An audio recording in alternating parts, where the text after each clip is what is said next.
Good morning, good afternoon, good evening. Welcome to It's Naturally Not. I'm going to make something today, another sweet, go figure, even though I'm a savory person. Rosie's over there in the other room saying hi if you can hear her squeaking her toy. I'm going to make a cherry cobbler. I got a big batch of cherries, trying to get through them all. And what I have here is frozen, but you can use fresh in today's recipe. We're going to make a cherry cobbler, which is a beautiful, easy recipe. You only need 2 to 3 cups of cherries. You need, you need a stick of butter, which, interestingly, looks like I got kind of a mess going there, sorry. Interestingly, you put the stick of butter in a pan. This is for Daniel to take with him once he films today. And then you put this in the oven 350 while you're prepping and getting your ingredients ready over here. And then when you get your ingredients ready, you just assemble it super quick. It's one of the quickest, easiest sweets that I know that you can make. What I got here is a cup and just a cup of flour. And then mixed with that, I have a teaspoon of baking powder and a cup and a third of, let's see, let me double check here. Excuse me, 3/4 a cup of sugar mixed in here. I'm going to mix a little sugar in with this. Remind me to do that, Danny. I forgot to do that real quick, but that's okay. I'll get to that part in a minute. Then I have a cup of milk. So that's really all you need. The baking powder, the teaspoon of baking powder, the cup of flour, the 3/4 cup of sugar for this, the cup of milk, and then all you need here are the cherries. And I add a teaspoon of almond extract. You don't need to do that, but I do. I added it to the cherries this time just because I was doing something different instead of adding it to the milk, but you can add it to either or, okay? This is gonna come together really quick before you know it, okay? So the first thing you wanna do is get everything out and pull out your pan with your melted butter. That's behind me.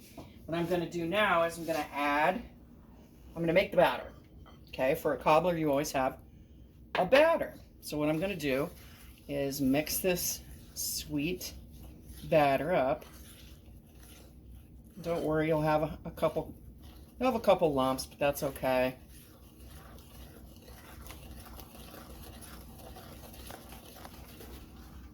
You leave your butter right where it is in the pan. Don't even worry about it.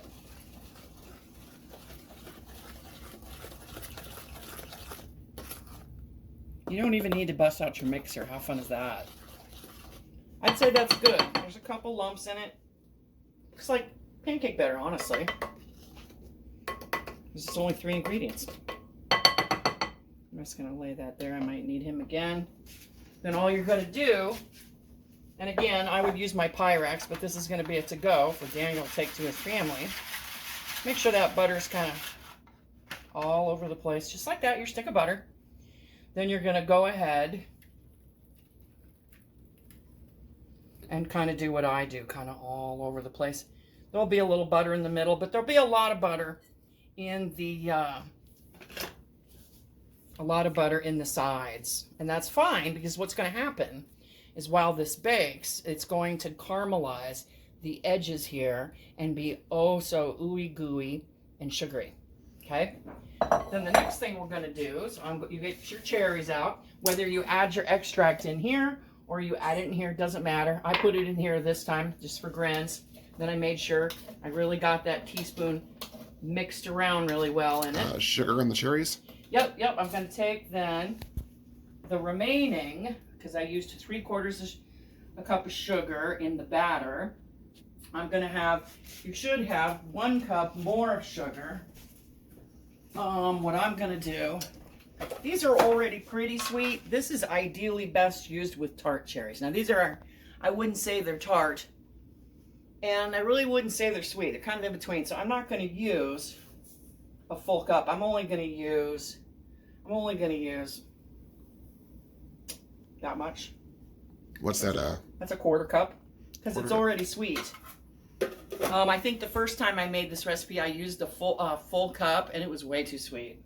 Now, Daniel may disagree, and his aunt, and may say, we like the first batch you made for us, but they're already sweet.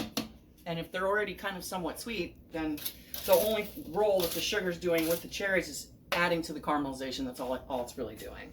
Okay. This is the easy peasy part, and I wouldn't just jump it in willy-nilly. What I do is just go like this to make sure. You want these evenly throughout the pan. One thing though is this is kind of like my rhubarb recipes, right? And that you can use certainly more than 2 cups. In fact, I put in my notes 3 cups is best if you really like cherries. Daniel, do you really like cherries? I do. More the better. More the better. And then Daniel decided that he and his aunt were going to eat this with Cool Whip. But I had some friends that I made this for. I made it down for the bike shop too. And they ate it with ice cream. So it's kind of up to you. So this will be up to Daniel. Well, we didn't have ice cream that day, but we did have some frozen Cool Whip. You said it was really good that way. It was.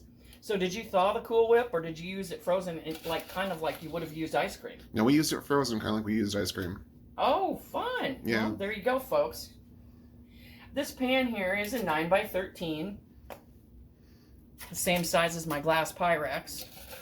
And you see I have a little bit of sugar left over. Again, there's already a lot of sugar in this and a lot of butter. If you're on a diet, folks, this isn't your dessert. But you can already tell, even though this hasn't been baked, it's kind of pretty already and we haven't even done anything. Then what you're going to want to do is you're going to want to bake this 50 to 60 minutes. The edges will be a little bit browned, quite a bit browned maybe, because it'll be caramelized. And then once I get this in, we'll set the timer and I'll be back to show you the final results. Welcome, we're back. I let this bake longer than the instructions call for. The instructions normally call for, as I look on my handy dandy recipe, 50 to 60 minutes. I went over, probably an extra 12 minutes, maybe 14 actually, because this is really what you want it to look like once you get it out of the oven. Go ahead and there you go. Isn't she a pretty one? So what we have here is caramelization, like I said, around the corners where you had all that sugar in the batter meets the fruit with the sugar in the fruit.